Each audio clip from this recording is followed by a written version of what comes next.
Sa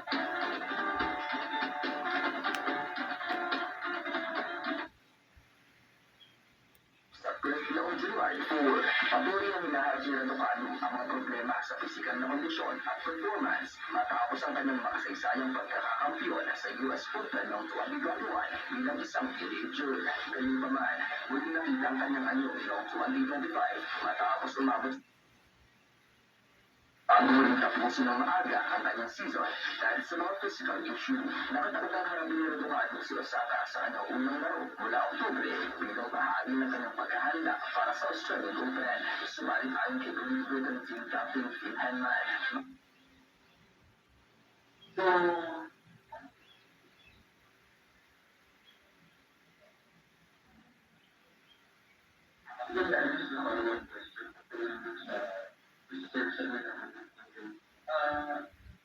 Sinabi visualization sa mga karating.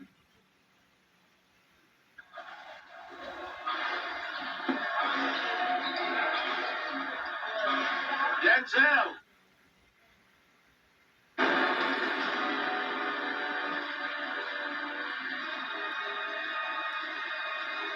huwag ka pumunta sa bahay ni Isel. Ang isa ka lang.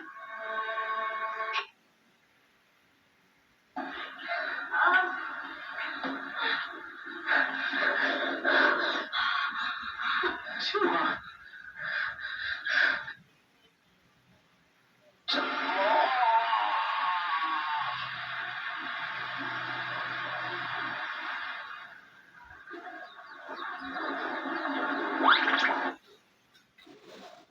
Muna nalaman ang sufagan ng fragansya.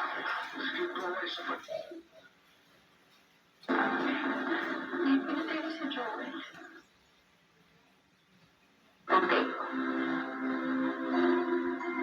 Para, bigyan ba siya namin? Tsaka na, check up na, kung ba siya yan? Wala. Ferdinand R. Marcos Jr.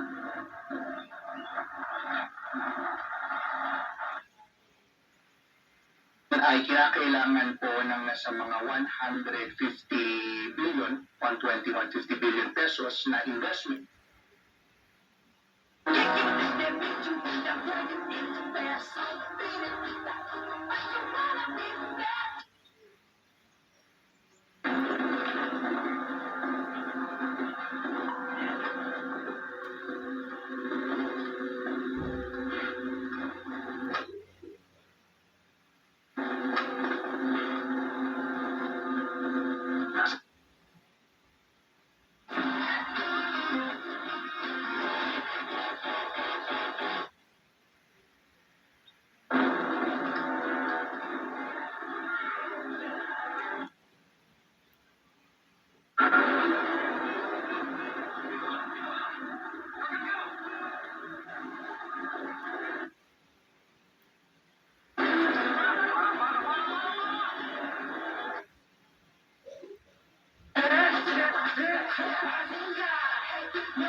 And we'll stay with everyone. What's the fast score for everyone today? Sa thesis yung kanilang review of related literature. Because wala silang mga nahanap na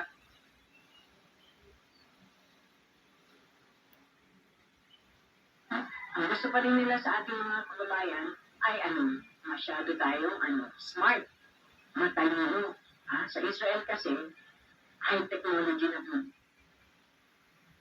Yan, dahil nga sila ay dating barren animal, wala ka talaga. Ang kilalanin ng sakripisyo ng mga bawat bola. Para sa akin, alam mo yung simpleng certificate. Certificate lang na kinilala mo yung pamilya. Kaya yun ang napakalaking bagay na po yun. Hindi po kami lang hinahangal ng prize, ng mga awards na malalaki. You know this song, right? Come on, don't be shy.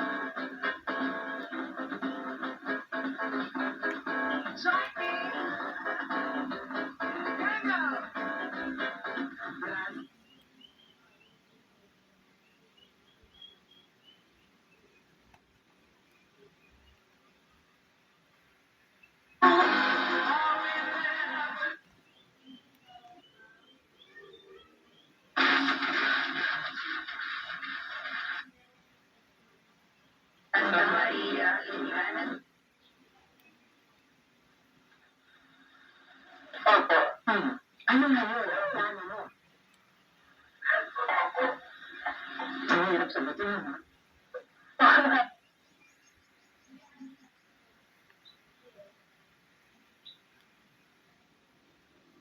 Piece of paper. So when I'm out of the pepper,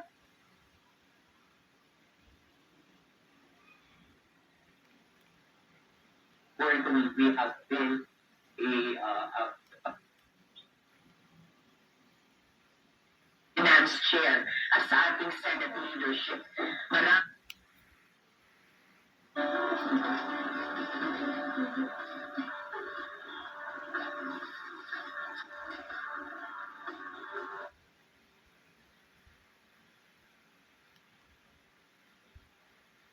is what God wanted.